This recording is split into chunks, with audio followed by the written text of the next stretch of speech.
Welcome Forex traders to the Forex Trading News channel। और यहाँ पे हम करते हैं गोल्ड का analysis on the basis of fundamental, technical and psychological levels.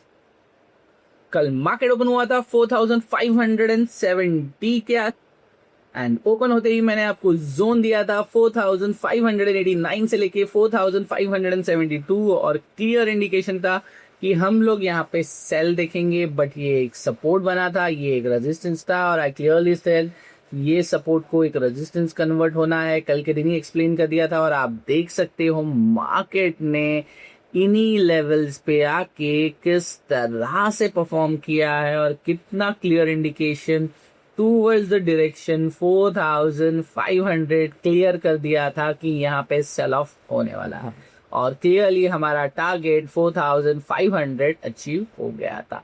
हालांकि मैंने एक्सपेक्ट किया था कि यहाँ पे लो हिट नहीं होगा जो था 4480 का, बट मार्केट ने उसे भी ब्रेक करके एक न्यू लो क्रिएट कर दिया था। और आज के दिन की अगर मैं बात करूं तो ओपन होते ही मार्केट 4500 से रिजेक्शन करता हुआ दिखाई पड़ रहा है और ये सब क्यों हो रहा है ये जानने की कोशिश हम अब करेंगे। ट्रेड इकोनॉमिक्स की अगर न्यूज देखूं तो gold holds decline on US Iran tension. Gold traded below 4500 an ounce on Wednesday after tumbling nearly 2% in the previous session as escalating tension between the US and Iran kept investors focused on inflation risk and prospect of higher interest rate. So overall 2% market नीचे आ चुका है। Overall inflation का risk दिखाई पड़ रहा है और इंटरेस्ट रेट हाइक का रीजन है। इसी वजह से गोल्ड हमें सडनली 4500 के नीचे आता हुआ दिखाई पड़ रहा है। और उसके साथ ही president Donald Trump warn that US could resume strike on Iran within 2 or 3 days if Tehran failed to agreement to Washington peace term. The remark came shortly after Trump said he had called a planned attack following appeal from Gulf allies, with Tehran nuclear program being a major sticking point in negotiation. So यहाँ clearly समझ में आ रहा है US और Tehran के बीच में nuclear programme को लेकर मेजर नेगोशिएशंस चल रहे हैं और इसके अंदर 2 या 3 दिन के अंदर यूएस दोबारा तेहरान पे स्ट्राइक कर सकता है। The prolong conflict has effectively kept in crucial Strait of Hormuz closed to shipping, driving oil prices higher and satisfying inflationary pressure. So clearly पता चल रहा है इसके वजह से अभी भी स्ट्रेट ऑफ होर्मुज बंद है। इसी के कारण जो क्रूड ऑयल है उसके प्राइसेस बढ़ रहे हैं और दैट्स द मेजर रीजन जिस वजह से हमें सडनली गोल्ड के अंदर फॉल और क्रूड ऑयल के अंदर अपवर्ड का मोमेंटम दिखाई पड़ रहा है। Escalating US inflation has also prompt traders to further reduce expectation for the federal reserve rate cut this year while reinforcing speculation that central bank will still raise rate before the end of the year. So इसी की वजह से US inflation की वजह से traders ने अपना expectation from a Fed FOMC यानी फेडरल रिजर्व रेट कट से कि रेट कट नहीं होगा और हालांकि ईयर एंड तक रेट राइज भी हो सकता है। सो ये रीजंस है जिस वजह से हमें आप क्लियरली देख सकते हो और ये लास्ट लाइन आज के व्यूज को अफेक्ट करती है और आज एफओएमसी मीटिंग के मिनट्स भी है तो डेफिनेटली इसी वजह से हम देखते हैं कि आज के ये सारे इवेंट्स हमें येलो में दिखाई पड़ रहा है। चलो कौन से इवेंट आज के दिन होने वाले हैं ये देखने के लिए बढ़ते हैं अपने कैलेंडर इवेंट्स की तरफ।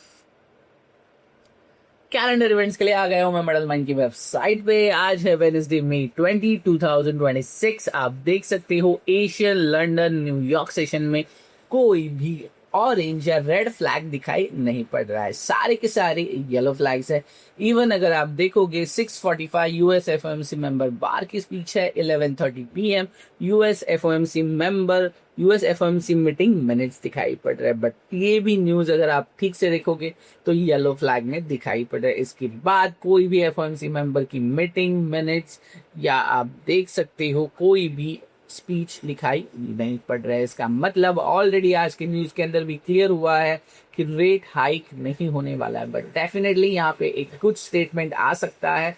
रेट हाइक ईयर एंड तक होगा नहीं होगा, एफओएमसी मेंबर्स है, एफओएमसी मीटिंग मिनट्स आएंगे, इन्फ्लेशन पर डिस्कशन होगा। सो डेफिनेटली मार्केट के अंदर एक छोटी मोटी वोलेटिलिटी आज के दिन दिखाई पड़ सकती है। So traders most of the time market price action पे ही मोमेंटम करता हुआ नजर आने वाला है। So be careful, plan your trade according to your stop losses and technicals के ऊपर ज्यादा ध्यान दो, क्योंकि ये वीक पूरा का पूरा हमें प्राइस एक्शन मोमेंटम पे मार्केट दिखाई पड़ेगा। ऐसे इसके लिए कह रहा हूँ, पूरी कैलेंडर में इवेंट्स नहीं है। यस डेफिनेटली जिस तरह से यूएस और ईरान का वॉर अभी भी चल रहा है, तेहरान को लेकर अभी नेगोशिएशंस हो रहे हैं, न्यूक्लियर वेपन्स को लेकर, न्यूक्लियर प्रोग्राम को लेकर। सो डेफिनेटली मार्केट के अंदर हमें एक अच्छी खासी वोलेटिलिटी देखने के लिए मिल ही सकती है। टेक्निकल एनालिसिस के लिए आ गए हम ट्रेडिंग व्यू के पैनल पे, और मैंने क्लियरली कहा था हमें यहाँ स्टेबिलिटी देखनी है और 4500 मार्केट आएगा या नहीं ये देखना है। और आप देख सकते हो मार्केट यहाँ कितनी आसानी से पहुंच चुका है। और हालांकि मैंने पहले ही कहा था बिगर टाइम फ्रेम पे कि मुझे सेल ही देखना है ना कि बाय, और मैंने किसी के लिए बाय रिकमेंडेशन कल नहीं दी। सेल ऑन अ राइज का ही हमारा प्लान बनता हुआ दिखाई पड़ रहा था। और कल क्लियरली हाई टूटने के बाद भी मैं क्लियर था कि आपको बाय नहीं सेल की तरफ देखना है। चलिए सबसे पहले बढ़ते हैं बिगर टाइम फ्रेम पे, और आप देख सकते हो कल की कैंडल के बाद जो प्रीवियस डे मैंने कहा था उसी तरह से मोमेंटम होता हुआ दिखाई पड़ रहा है। आज के दिन की अगर ओपनिंग की मैं बात करूं तो मार्केट कल 4500 के नीचे क्लोज हुआ था और ओपन होते ही आज मार्केट ने लो तोड़ दिया है।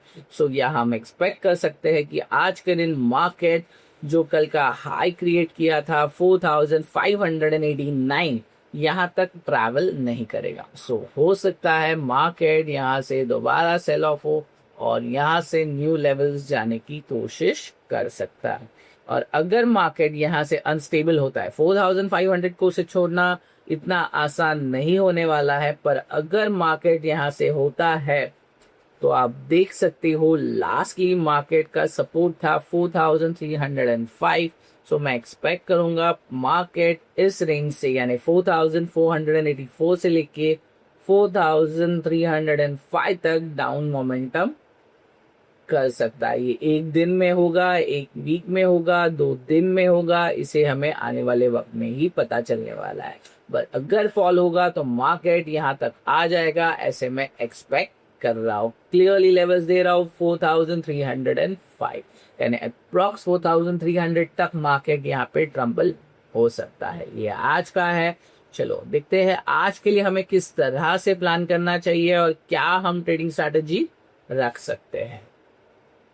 डेफिनेटली यहाँ पे same sell on a rise बनता है, बट 4500 के नीचे ही मैं सजेस्ट करूंगा आपको सेल करने की। 4500 के आसपास मार्केट आता है, आप सेल कर सकते हो। आपका एसएल 4508 के ऊपर, क्योंकि आज का हाई मार्केटिंग यही लगाया है, तो मैं सजेस्ट करूंगा 4010 टू 20 के बीच में आपका एसएल सेट होगा। एंट्री 4500 के आसपास और टारगेट आपका बन सकता है 4453 के नीचे। चलते हैं स्मॉलर टाइम फ्रेम पे और देखने की कोशिश करते हैं हमें कोई लेवल्स देखने के लिए मिल रहे हैं या नहीं। और आप देख सकते हो जिस तरह से 4500 का एक qualitative level, psychological level hit होने के बाद मार्केट अभी यहाँ पे क्लियरली साइडवेज ही होता हुआ नजर आ रहा है। और आप देख सकते हो इसके साथ ही मार्केट ने ओपन होते ही ऊपर जाने की कोशिश की, रिजेक्ट हुआ, फिर ऊपर जाने की कोशिश की, फिर रिजेक्ट हुआ और दोबारा यहाँ से ओपन प्राइस की तरफ जाने की कोशिश कर रहा है। हालांकि मार्केट ने अभी भी कोई भी डाउन या अप साइड की डायरेक्शन का क्लियर इंडिकेशन नहीं दिया है। लास्ट लो की मैं बात करूं तो यहाँ पे एक लो था, यहाँ एक लो है और ये सारे लोज मार्केट में ऑलरेडी ब्रेक कर लिए हैं। और आज के दिन भी सेल ऑन राइज का ये है, but keep your eyes on quality level 4500। फिर भी कौन से लेवल्स पे ट्रेड करना है, इस तरह का क्वेश्चन मुझे हमेशा आता है। इसके लिए बढ़ते हैं 1 आवर के टाइम फ्रेम पे और देखने की कोशिश करते हैं कोई क्वालिटेटिव लेवल दिखाई पड़ रहा है या नहीं। एंड ट्रस्ट मी, यहाँ पे 1 आवर के टाइम फ्रेम पे भी मुझे कोई भी क्वालिटेटिव लेवल दिखाई नहीं पड़ रहा है। देखिए अगर मार्केट को यहाँ से रिजेक्ट होना भी है तो दोबारा ऊपर जाएगा और यहीं कहीं से रिजेक्शन दिखाएगा, यानी 510 20 का हाई लग सकता है, उसके बाद हम सेल साइड दिखेंगे टिल दिस लो, पर यो भी हमारा एक क्वालिटेटिव लेवल 4500 पे मार्केट सपोर्ट बिल्डअप करता है या resistance.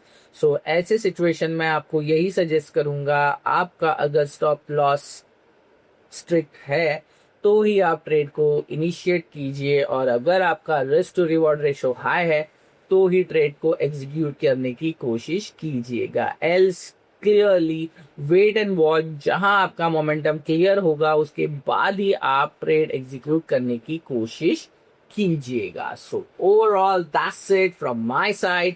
Thanks for watching forex trading news channel.